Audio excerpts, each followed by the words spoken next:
I think they were hoping that there would be some kind of miracle and homelessness would vanish. But it didn't vanish, it only got worse.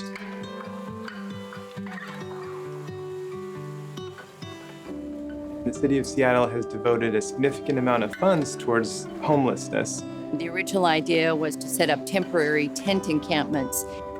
Seattle is pushing these tiny houses and these tent cities, but that's not a home. They're garden shacks. It's a tiny little garden shack with a door that closes, opens, and maybe locks, I guess. Now we're getting more and more of these tiny villages. About 2 blocks down from my business, we have a low barrier tiny home village of about 35 homes. Well, what the city means by low barrier is that the tenants can use drugs or alcohol. There's no restrictions on usage whatsoever.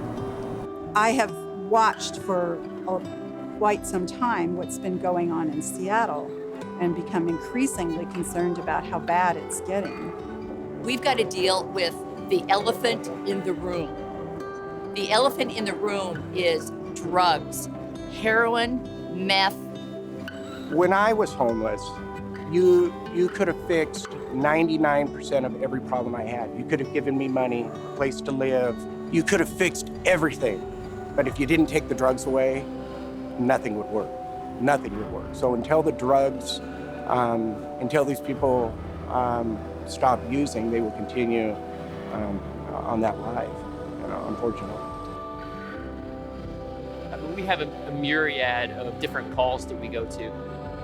There are, of course, the opioid-related calls. There are the alcohol-related calls.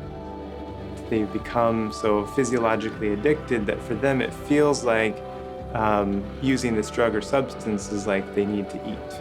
We will do almost anything to avoid the absolute hell of a withdrawal.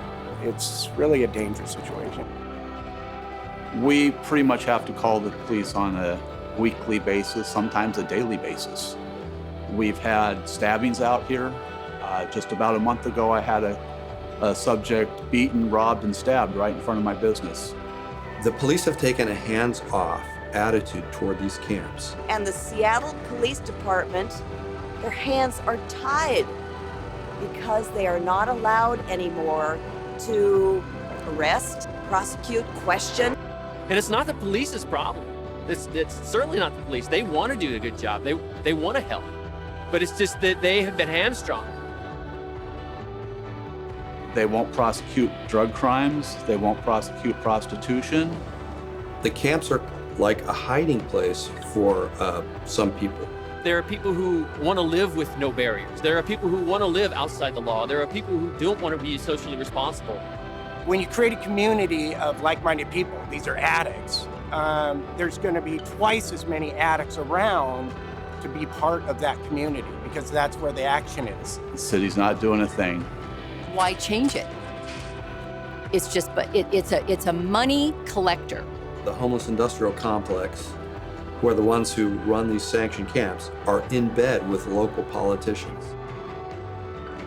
We have just hired 3 more positions within the human services area that pay over $100,000 a year.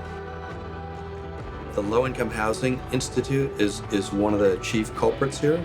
It's their name on the city contract to run the sanctioned encampments. Our city government is benefiting. They give them political support and they give them credibility. We're all helping the homeless people, so you should vote for us. But it's a mirage. The Low Income Housing Institute builds and operates the homeless encampments.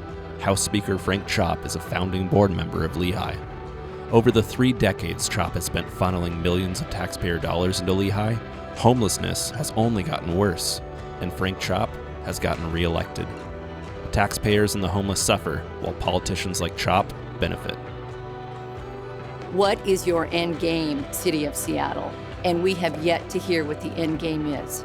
Elected officials are politicians, and they're doing everything that they can to stay elected. The homeless are not benefiting at all. The homeless are getting a tent or a shack. City Hall is failing us, there's no question about that. Seattleites, they need to turn out at City Hall They need to write letters and make phone calls to their representatives. They got to care. Had the city offered me one of the shacks, I would be dead.